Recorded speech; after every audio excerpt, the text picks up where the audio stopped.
ایک دفعہ کا ذکر ہے کہ ایک حسین لیکن اداس دل شہزادی سایہ ایک خوبصورت سلطنت میں رہتی تھی۔ سایہ کی آواز بہت مدھم تھی، اتنی مدھم کہ جب بھی وہ بات کرتی لوگ اس کی بات سن ہی نہیں پاتے تھے۔ دربار کے لوگ اور رعایا ہمیشہ اس کا مذاق اڑاتے تھے اور اسے کہتے، یہ شہزادی کبھی حکم کیسے دے گی؟ اس کی آواز تو کسی کو سنائی ہی نہیں دیتی۔ یہ الفاظ سایہ کے دل میں گہرے زخم چھوڑ گئے تھے۔ وہ ہمیشہ دعا کرتی تھی کہ کسی طرح اس کی آواز کی کمزوری دور ہو جائے، لیکن پھر بھی کوئی حل نہ نکلتا تھا۔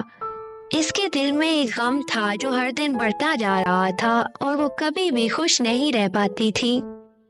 ایک دن وہ محل کے باغ میں اداس بیٹھی تھی، درختوں کے سائے میں چھپ کر اپنی تکلیف کا سامنا کر رہی تھی کہ اچانک آسمان میں روشنی کا ایک زبردست چمکا ہوا۔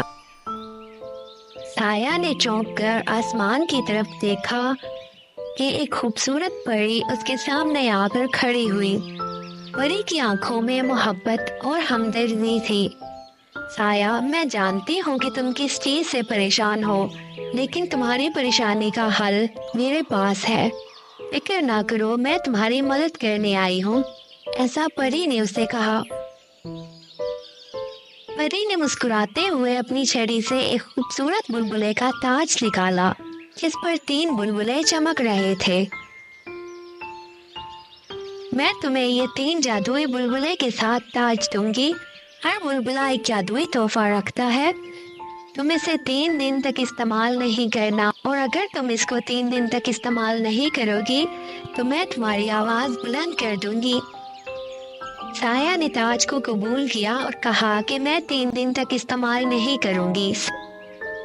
سایہ اس دن بہت خوش تھی اور اس نے پورا دن بہت آرام سے گزارا، لیکن دوسرے دن سایہ کو ایک سنگین مسئلے کا سامنا ہوا۔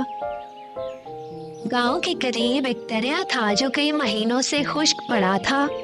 لوگ پانی کے لیے پریشان تھے اور ان کی فصلوں کو بھی نقصان پہنچ رہا تھا۔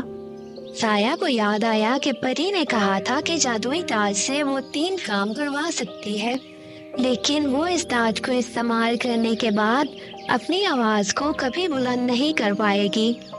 سایہ یہ سوچ کر پریشان ہوئی، لیکن وہ اپنے لوگوں کو پریشانی میں نہیں دیکھ سکتی تھی۔ اس نے فوراً بلبلے کا تاج نکالا اور جیسے ہی اس نے تاج کے پہلے بلبلے کو چھوا، ایک جادوئی چمک کے ساتھ دریا میں پانی واپس آ گیا۔ گاؤں والے خوش ہو گئے کہ ان کے مسائل کا حل نکل آیا۔ سایہ کی آواز میں پہلی بار ایک نئی طاقت محسوس ہوئی جس سے وہ خود کو دنیا کے سامنے اظہار کر سکتی ہو۔ گاؤں والوں کی خوشی دیکھ کر وہ مطمئن ہو گئی۔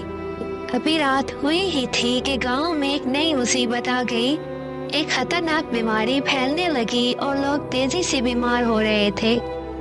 سایہ نے پری کو تحفے کو یاد کیا اور جادوئی تاج کی دوسرے بلبلے کو چھوا۔ ایک نرم لیکن طاقتور آواز گونجی اور اس کی آواز سے ایک چمکدار روشنی گاؤں کے ہر کونے میں پھیل گئی۔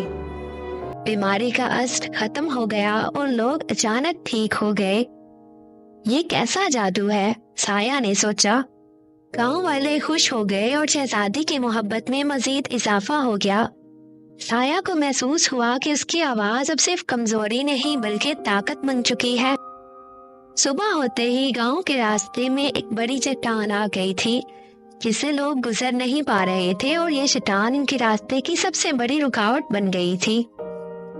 گاؤں کے لوگ پریشانی کی حالت میں سایہ کے پاس آئے تو سایہ سے ان کی پریشانی نہ دیکھی گئی۔ سایہ نے بلبلے کا تاج پھر سے نکالا اور اس کے تیسرے بلبلے کو چھوا۔ جیسے ہی اس نے بلبلے کو چھوا، چٹان میں سے جادوئی لہریں اٹھیں اور وہ ٹکڑے ٹکڑے ہو گئی۔ راستہ صاف ہو گیا اور گاؤں والے آزاد ہو گئے۔ اب گاؤں والے بے تکلفی سے آ جا سکتے تھے اور سایہ کی طاقت کا ہر طرف ذکر ہونے لگا۔ پری 3 دن بعد واپس آئی اور شہزادی سایہ کے پاس پہنچی اور اسے مسکراتے ہوئے کہا، سایہ، اب وقت آ گیا ہے کہ میں تم سے یہ جادوئی تاج واپس لے لوں اور تمہاری آواز کو بلند کر دوں۔ سایہ نے ادب سے سر جھکایا اور پوری کہانی پری کو سنائی کہ کس طرح اس نے دریا کو دوبارہ جاری کیا، بیماری کو ختم کیا اور چٹان کو راستے سے ہٹایا۔ سایہ کی آواز میں اب ایک اعتماد اور سکون تھا جو پہلے کبھی نہیں تھا۔ پری نے حیرت سے کہا، سایہ، تم نے نہایت عقل مندی سے ان تحفوں کا استعمال کیا، لیکن اب تمہاری آواز کے بارے میں کیا خیال ہے؟